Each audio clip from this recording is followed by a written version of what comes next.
تفسیر ابن کثیر میں جو سورہ الشعراء کی آیت نمبر 52 ہے نا، حضرت موسیٰ علیہ السلام کے بارے میں آتا ہے نا کہ اللہ تعالیٰ فرماتا ہے کہ ہم نے ان کی طرف وحی کی تھی، وَأَوْحَيْنَا إِلَى مُوسَىٰ أَنْ أَسْرِ بِعِبَادِي إِنَّكُمْ مُتَّبَعُونَ، ہم نے موسیٰ کو وحی کی کہ تم راتوں رات میرے بندوں کو، وہ 6 لاکھ کے لشکر کو بنی اسرائیل کے یہاں سے لے کر نکل جاؤ، بے شک تمہارا پیچھا کیا جائے گا، یہ لوگ تمہارے پیچھے آئیں گے۔ وہ پیچھے آئے تو سمندر میں اللہ نے راستہ بنا دیا، بنی اسرائیل تو نکل گئے، اور اسی راستے میں جب فرعونی نکلنے لگے تو اللہ نے دونوں پارٹ ملا دیے، قرآن میں آتا ہے، تو تباہ و برباد کر دیے گئے۔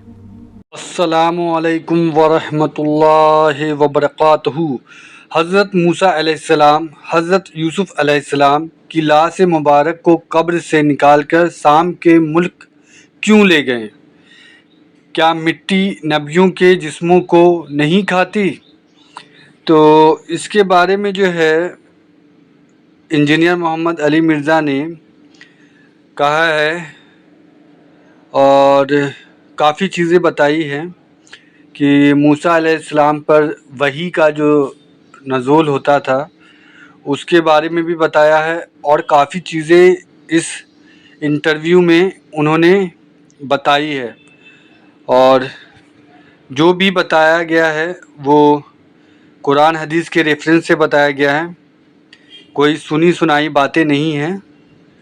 تو اور اگر آپ لوگوں کو کچھ لگتا ہے تو آپ خود بھی قرآن اور حدیث کا مطالعہ کر سکتے ہیں، پڑھ سکتے ہیں، اور سمجھنا آسان ہے اگر سمجھنے والا ہونا چاہیے، اور اللہ سے دعا کرتے ہیں کہ سارے مسلمان کو اللہ قرآن حدیث پڑھنے، سمجھنے اور اس پر عمل کرنے والا بنائے، آمین ثم آمین۔ علی بھائی، اگلا سوال ہے، میں نے اپنے بچپن میں ایک ذمہ دار بریلوی عالم اور مناظر مولانا سعید احمد اسد حفظہ اللہ کی زبانی ایک واقعہ سن رکھا ہے جس کی تصدیق علی بھائی سے مطلوب ہے۔ کیا یہ واقعہ درست ہے کہ سیدنا موسیٰ علیہ السلام جب مصر سے شام کے لیے نکلے تو اپنے ساتھ حضرت یوسف علیہ السلام کا جسم مبارک بھی قبر اقدس سے نکال کر ہجرت کو روانہ ہوئے تھے؟ پلیز وضاحت فرما دیں۔ یہ جو حدیث انہوں نے بیان کی ہے نا، اس واقعے کا ذکر کیا، یہ بالکل صحیح سند سے ثابت ہے، اور یہ بڑا انٹرسٹنگ واقعہ ہے۔ یہ واقعہ آپ کو المستدرک للحاکم میں بھی مل جائے گا صحیح سند کے ساتھ۔ امام حاکم نے اس حدیث کو امام بخاری کی شرط پہ صحیح کہا ہے، امام ذہبی نے بھی ان کی موافقت کی ہے۔ یہ حدیث جو ہے وہ مسند ابی یعلا میں بھی موجود ہے صحیح سند سے، صحیح ابن حبان کے اندر بھی موجود ہے۔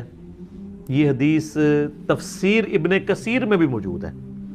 تفسیر ابن کثیر میں جو سورہ الشعراء کی آیت نمبر 52 ہے نا، حضرت موسیٰ علیہ السلام کے بارے میں آتا ہے نا کہ اللہ تعالیٰ فرماتا ہے کہ ہم نے ان کی طرف وحی کی تھی، وَأَوْحَيْنَا إِلَى مُوسَىٰ أَنْ أَسْرِ بِعِبَادِي إِنَّكُمْ مُتَّبَعُونَ، ہم نے موسیٰ کو وحی کی کہ تم راتوں رات میرے بندوں کو، وہ 6 لاکھ کے لشکر کو بنی اسرائیل کے یہاں سے لے کر نکل جاؤ، بے شک تمہارا پیچھا کیا جائے گا، یہ لوگ تمہارے پیچھے آئیں گے۔ وہ پیچھے آئے تو سمندر میں اللہ نے راستہ بنا دیا، بنی اسرائیل تو نکل گئے، اور اسی راستے میں جب فرعونی نکلنے لگے تو اللہ نے دونوں پارٹ ملا دیے، قرآن میں آتا ہے، تو تباہ و برباد کر دیے گئے۔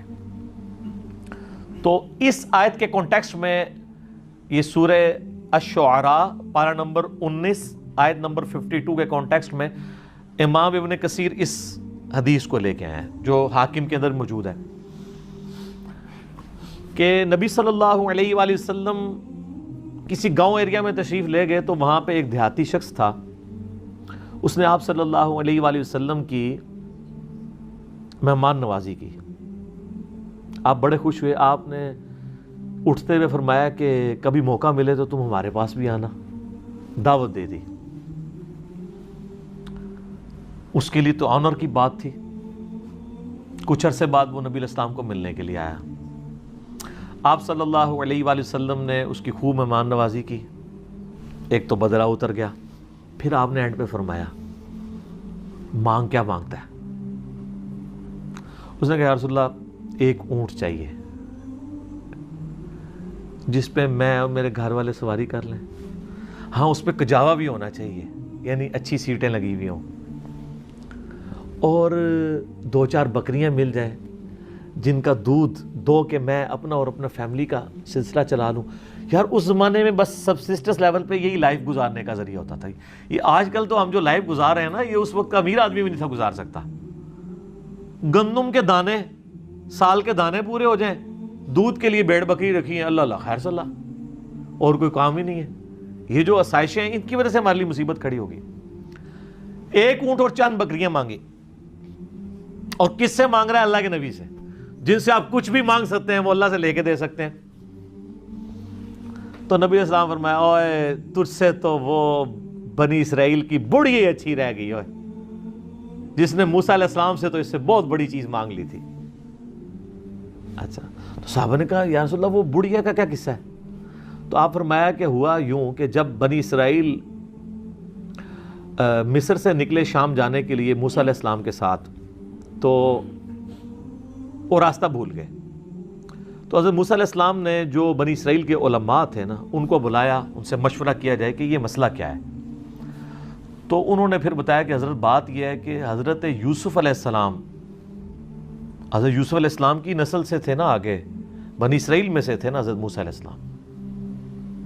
ان دونوں کے درمیان آلموسٹ 1400 سال کا فاصلہ ہے, حضرت یوسف اور حضرت موسیٰ علیہ السلام کے درمیان. تو حضرت موسیٰ علیہ السلام کو انہوں نے کہا کہ جب حضرت یوسف علیہ السلام کی موت کا وقت قریب آیا تھا نا, تو انہوں نے بنی اسرائیل سے ایک عہد لیا تھا کہ جب کبھی بھی تم واپس ملک شام گئے نا, کیونکہ اصل ان کا وطن تو شام تھا, وہ تو حضرت یوسف علیہ السلام سورہ یوسف میں آتا ہے نا کہ بکھ کے وہاں تک پہنچے, پھر اللہ نے وہاں ان کو مرتبہ دیا, تو بنی اسرائیل وہاں پہ شفٹ ہو گئے. لیکن یاد تو اپنے وطن کی ستاتی تھی. ان کو یہ بھی پتا تھا کہ اللہ نے وحی کے ذریعے بتایا ہوگا کہ الٹیمیٹلی آپ ابراہیمی مسکن کی طرف دوبارہ جائیں گے. تو انہوں نے یاد لیا تھا کہ جب تم لوگ یہاں سے شفٹ کرو نا, تو میری لاش بھی قبر سے نکال کے لے جانا, مجھے وہاں پہ یروشلم میں دفن کرنا ہے, جو میرا آبائی جگہ ہے. حضرت موسیٰ علیہ السلام نے کہا او ہو, یہ تو پھر ہمیں راستہ نہیں ملے گا, یوسف علیہ السلام نے نال کھڑنا پینا ہے, کیونکہ اللہ کی طرف سے ہو رہا تھا. ان کا اچھا ٹھیک ہے جی بتاؤ قبر کی طرف. ان کا جی قبر بھی نہیں پتا ہمیں, کیونکہ اس زمانے میں مزار نہیں ہوتے تھے. پوائنٹ ٹو بی نوٹڈ, مزار تو نہیں. اور یوسف علیہ السلام تو بہت بڑی شخصیت تھے, ان کا بہت بڑا مزار ہونا چاہیے تھا, وہاں وزیر خوراک رہے تھے وہ. انہوں نے کہا جی ایک بڑھیا ہے جس کو قبر کا ایڈریس پتہ ہے, لیکن وہ کہتی ہے کہ موسیٰ کو میرے پاس خود بھیجو, میں اس کے ساتھ نیگوشیشن کروں گی تو جگہ بتاؤں گی قبر کی. حضرت موسیٰ علیہ السلام نے کہا ٹھیک ہے بات کر لیتے ہیں. تو کہا اماں بتا. انہوں نے کہا اس طرح نہیں ہے, مجھے اس کا معاوضہ ادا کرنا ہوگا. حضرت موسیٰ علیہ السلام نے کہا اس کا معاوضہ کیا؟ وہ تو ایکسپیکٹ کر رہے تھے کوئی پیسے, کوئی مال, کوئی بکریاں, کوئی اونٹ, جس طرح اس صحابی نے بھی مانگ لیا. انہوں نے کہا جی معاوضہ یہ ہے کہ میں جنت میں تمہارے ساتھ رہوں گی. اللہ, حضرت موسیٰ علیہ السلام کا رنگ فاق ہو گیا, چہرے پہ ناگواری کے اثار آ گئے کہ یہ کیا مانگ رہی ہے, پھر دوسرا ہی میرے اختیار میں بھی نہیں ہے. تو حدیث کے الفاظ ہیں, اللہ تعالیٰ نے اسی ٹائم حضرت موسیٰ کو وحی کی کہ آپ کمٹمنٹ کر لیں اس کے ساتھ. اوہ ہائے ہائے, دینے والا تو اللہ ہے نا جی. موسیٰ علیہ السلام نے کہا ٹھیک ہے. اس لیے حضور نے اس عرابی کو کہا او یار تجھے تو بڑھیا اچھی رہ گئی, یعنی تو مجھ سے جنت میں میرا پڑوس مانگ لیتا, تو نے مانگی تو دنیا کی چیز مانگی. جس طرح کہ صحیح مسلم میں آتا ہے کہ ایک صحابی تھے ربیہ, نبی علیہ السلام کو وضو کروایا کرتے تھے.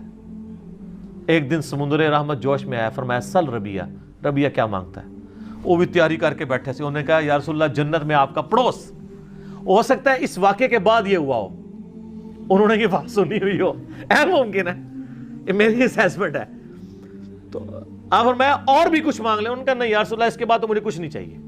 تو آپ نے فرمایا پھر کثرت سجود سے میری مدد کر, یعنی اللہ کی عبادت کر کثرت کے ساتھ, میری شفاعت بھی تیرے کام آئے گی, الٹیمیٹلی تجھے جنت میں میرا پڑوس مل جائے گا انشاءاللہ تعالی. بلکہ آپ لوگوں کے لیے خوشخبری, بخاری مسلم میں حدیث ہے کہ ایک صحابی ہے, ان کا یا رسول اللہ قیامت کب آئے گی؟ آپ نے فرمایا کہ کوئی قیامت کے لیے تو نے تیاری بھی کی ہے؟ تو اس نے کہا یا رسول اللہ میں تو بس موٹے موٹے دین پہ چلتا ہوں، فرائض پورے کرتا ہوں، کوئی ایکسٹرا نفلی باتیں میرے پاس نہیں ہیں، ہاں میں اللہ اور اس کے رسول سے محبت کرتا ہوں۔ تو آپ نے فرمایا پھر اللہ اور اس کا رسول تمہارے ساتھ ہوں گے۔ حضرت انس بن مالک کہتے ہیں کہ اسلام لانے کے بعد رسول اللہ کے کسی فرمان سے ہمیں اتنی خوشی نہیں ہوئی جتنا اس فرمان سے ہوئی کہ جو اللہ اور اس کے رسول کے ساتھ محبت کرتا ہے اللہ اور اس کا رسول قیامت والے دن اس کے ساتھ ہوں گے، یعنی اسے بھی پڑوس مل جائے گا۔ اور پھر حضرت انس بن مالک کے الفاظ ہیں بخاری مسلم میں، اے اللہ میں اللہ سے، اس کے رسول سے، حضرت ابو بکر و عمر سے محبت کرتا ہوں، گو میرے اعمال ابو بکر و عمر والے نہیں ہیں، لیکن یا اللہ مجھے بھی اپنا اور اپنے محبوب کا ساتھ قیامت والے دن نصیب فرما، آمین۔ ہم بھی دعا کرتے ہیں کہ گو ہمارے اعمال بھی صحابہ اور اہل بیت والے نہیں ہیں، تب بھی اللہ تعالیٰ محض اپنی رحمت سے، اپنے نبی علیہ السلام کی شفاعت سے ہمیں ان مبارک ہستیوں کا پڑوس قیامت والے دن نصیب فرمائے، آمین ثم آمین۔ اچھا، تو اب وہ بڑھیا نے کہا کہ جی میں آپ کو پتہ بتاتی ہوں۔ اب وہ بڑھیا جناب ان کو ایک تالاب کے اوپر لے آئی۔ حدیث کے الفاظ ہیں وہ تالاب بھی بالکل سبز ہو چکا ہوا تھا، یعنی بہت پرانا تالاب تھا، کوئی اتنے یوز میں بھی نہیں تھا، کوئی سمجھ لیں آج کل جس طرح کیچڑ والا کوئی جوہڑ ہوتا ہے۔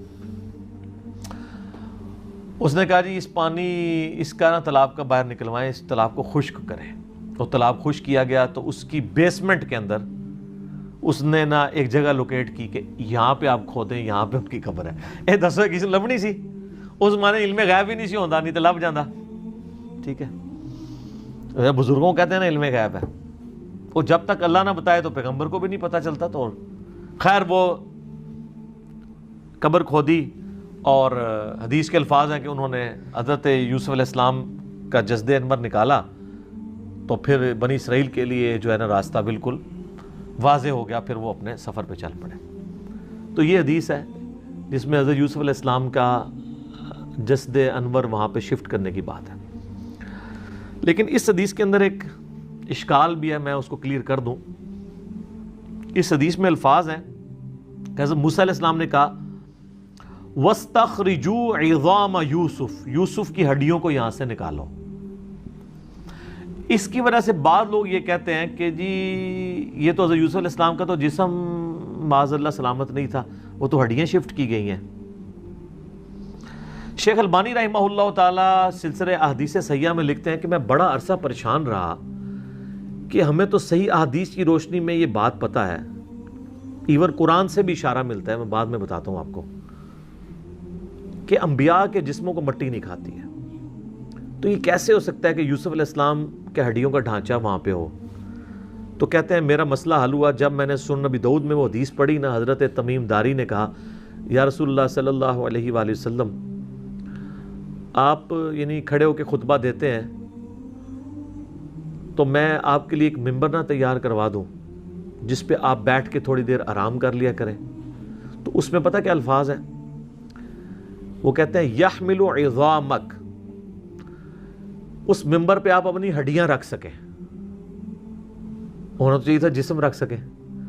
تو البانی کہتے ہیں کہ وہ مجھے پتہ چلا کہ یہ عرب کے لوگ محاورتاً یہ لفظ بولتے ہیں، یعنی وہ جسم ہڈیوں کے ایکویلنٹ جسم اور جسم کے لیے ہڈیاں استعمال کرتے ہیں، ٹھیک ہے۔ جیسے ہمارے جسم میں درد ہو تو ہم کیا کہتے ہیں میری ہڈیاں ٹوٹ رہی ہیں، اس کا یہ مطلب نہیں ہوتا کہ فزیکلی کو ہڈیاں ٹوٹ رہی ہیں، جسم میں درد ہے۔ بریانی کھائی ہے تو سینے میں آگ لگی ہوئی ہے، اس سے مراد وہ فائر نہیں ہوتی، یہ محاورتاً۔ تو کہتے ہیں اس صحابی نے یہ بھی کہہ سکتا تھا یا رسول اللہ جس پہ آپ آرام کر سکیں، اس نے لفظ کیوں استعمال کیے کہ یحمل عظامک، آپ کی ہڈیاں، آپ اپنی ہڈیاں اس پہ رکھ سکیں، تو ہڈیاں اپنی کو رکھ سکتا ہے۔ باقی اس کو سپورٹی وہ حدیث ہے جو سنن نبی داؤد میں، سنن نسائی میں اور سنن ابن ماجہ میں ہے، مشکات میں موجود ہے، سیدنا اوس بن اوس رضی اللہ تعالیٰ عنہ سے کہ نبی علیہ السلام نے فرمایا کہ جمعے کا دن جو ہے وہ تمہارے ایام میں سب سے بہتر ہے، اسی دن آدم علیہ السلام پیدا ہوئے، اسی دن وہ فوت ہوئے، اسی دن سور پھونکا جائے گا، تم جمعے کے دن کثرت کے ساتھ مجھ پہ درود پڑھو، بے شک تمہارا درود مجھ پہ پیش کیا جائے گا۔ تو صحابہ نے کہا کہ یا رسول اللہ جب آپ مر جائیں گے اور آپ کی ہڈیاں مٹی میں گھل مل جائیں گی، ذرا الفاظ سنیں، اس زمانے میں اس طرح گستاخی کا فتویٰ نہیں لگاتا تھا، جواب دیے جاتے تھے. تو آپ پہ درود کیسے پیش ہوگا؟ یہ تو نیچرل پروسیس ایسا ہوگا. تو نبی علیہ السلام نے فرمایا، اب دیکھیں اس کی برکت ہوئی کہ عقیدہ پتہ چل گیا. آپ نے فرمایا کہ ان اللہ قد حرم علی الارض ان تاکل اجساد الانبیاء، بے شک اللہ نے اس بات کو حرام کر دیا ہے مٹی کے لیے کہ وہ نبیوں کے جسموں کو کھائے. نبیوں کے جسم مٹی نہیں کھائے گی، وہ ان کی وفات کے بعد بھی قبروں میں سلامت رہیں گے. صحیح سند کے ساتھ حضرت عمر فاروق رضی اللہ تعالیٰ عنہ کا قول ہے جو انہوں نے نقل کیا. ان تو خالی قول نقل کیا، وہ پوری حدیث مصنف ابن ابی شیبہ میں ایسا ہے کہ جب یہ پرشین امپائر گری نا، تو تستر شہر تھا پرشین امپائر کا، جب وہ فتح ہوا نا تو ابو موسیٰ اشعری رضی اللہ تعالیٰ عنہ نے حضرت عمر کو خط لکھا کہ یہاں پر ہم نے خزانے کو جب ٹیک اوور کیا تو یہاں میں ایک بہت بڑا تابوت ملا ہے جس میں ایک بہت بڑی لاش ہے، اور وہ لاش اتنی بڑی ہے کہ ایک ہاتھ تو صرف اس کا ناک ہے، یعنی یہ ناک کا سائز جو ہے نا وہ 1.5 فٹ کے قریب ہے. تو اب آپ دیکھ لیں کتنی بڑی لاش ہے. اور یہاں کے لوگوں کا یہ عقیدہ ہے جب بارش نہیں ہوتی تو اس لاش کو اوپن ایئر میں لے آتے ہیں تو اللہ تعالیٰ بارش دے دیتا ہے. تو آپ کو لیٹر ملتا تو آپ کہتے ہیں جناب فوراً ایک وڈا مزار بنواؤ ہے. حضرت عمر تک جب پہنچا تو آپ نے کعب احبار کو، یہودی عالم تھے جو بعد میں مسلمان ہو گئے، نبی اسلام کی زندگی میں تھے لیکن اسلام قبول نہیں کیا، اس لیے صحابی نہیں بعد میں. تو انہوں نے وہ پورے 7 ڈاکومنٹس بھی بھیجے، تو انہوں نے کہا یہ حضرت دانیال علیہ السلام کا تابوت ہے. تو پھر حضرت عمر نے خط لکھا کہ راتوں رات 13 قبریں کھودو، ایک نہیں 13، تاکہ پتہ ہی نہیں چلے کس میں دفنایا ہے، نامعلوم جگہ پہ، اور راتوں رات ان کو دفن کر دو. یہ حضرت دانیال علیہ السلام کا جسم اطہر ہے. اور اس میں حضرت عمر نے کہا وَالنَّارُ لَا تَأْكُلُ الْأَنْبِيَاءَ وَالْأَرْضُ لَا تَأْكُلُ الْأَنْبِيَاءَ، آگ نبیوں کے جسموں کو نہیں کھاتی، زمین نبیوں کے جسموں کو نہیں کھاتی، اور ایک اور لفظ بھی استعمال کیا، درندے بھی نبیوں کے جسموں کو نہیں کھاتے. تو یہ شیخ زبیر صاحب نے نا اس فٹ نوٹ پہ لکھا کہ یہ حدیث صحیح ہے، لہذا ہمارا یہ عقیدہ ہے کہ نبیوں کے جسم سلامت ہے الحمدللہ. اچھا یہاں پہ میں بتا دوں، جسم سلامت ہونے سے کوئی بھی شخص دنیاوی زندگی مراد نہ رہے. جسم سلامت ہے لیکن اس جسم کی سلامتی سانس کے ساتھ نہیں ہے، آخرت کی زندگی کے ساتھ ہے.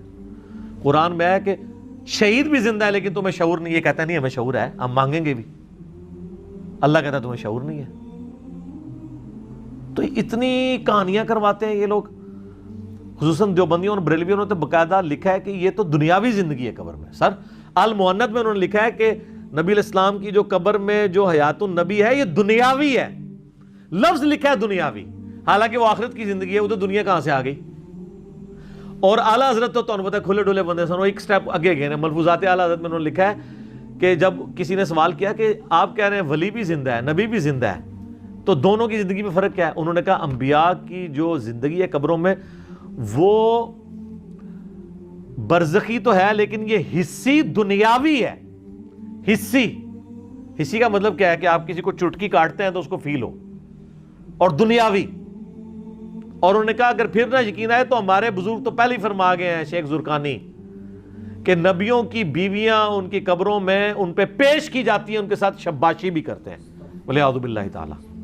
آج ہم پیش کرتے ہیں، وہ کہتا نہیں وہ زرقانی نے لکھا، انہوں نے تو نقل کیا. تو انہوں نے تو اپنے عقیدے کے طور پہ نقل کیا، انہوں نے تو یہ نہیں کہا کہ زرقانی صاحب نے بکواس فرمایا ہے، ان کا فرماتے ہیں. ٹھیک ہے. تو فضائل حج میں شیخ زکریا کاندلوی نے فضائل درود میں فضائل مال کا ایک چیپٹر ہے، اس میں انہوں نے لکھا ہے.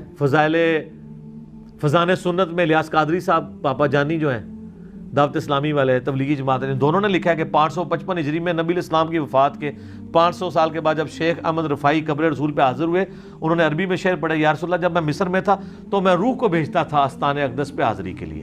کوئی اپنی روح اس طرح بھیج سکتا ہے؟ مجھے بتائیں.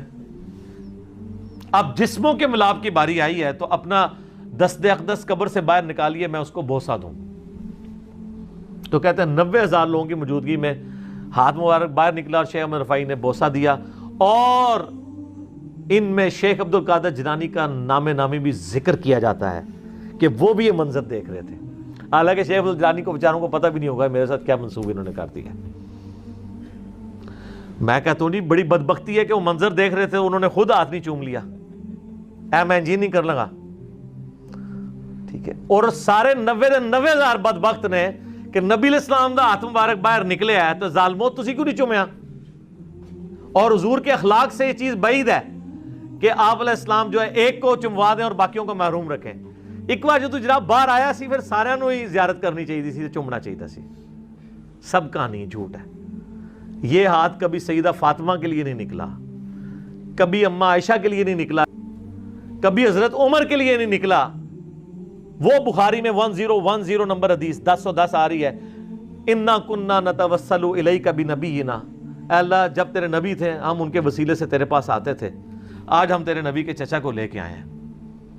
وہ بھی چلے جاتے قبر رسول پہ, یا رسول اللہ جب آپ دنیاوی زندگی میں تھے تو آپ ہاتھ مبارک پیالے میں رکھتے تھے تو چشمے جاری ہوتے تھے, تو آج جو ہے وہ قحط میری عزت سٹیک پہ لگی ہے, میرے دور حکومت میں دور خلافت کے اندر قحط آ گیا, تو آپ ہاتھ مبارک یہ میں پیالہ لے کے آؤں آپ اس میں رکھیں. جی جناب صحیح مسلم میں ہے کہ حضرت عمر نے ایک دفعہ یہ کام کروایا تھا, پیالہ دے کے اور نبی علیہ السلام نے ہاتھ رکھا. ایک تو وہ حدیث بخاری مسلم میں, حدیبیہ کے موقع پہ 1500 صحابہ نے ایک پیالے سے وضو کیا اور جانوروں کو پلایا اور جمع کر لیا, اور جابر بن عبداللہ کہتے ہیں 1,00,000 بھی ہم ہوتے نا تو سب کو کفایت کرتا تھا. تو حضرت عمر نے تو نہیں کہا, ان کو پتا تھا کہ اب ہماری کمیونیکیشن اس آخرت کی زندگی میں حضور کے ساتھ نہیں ہو سکتی.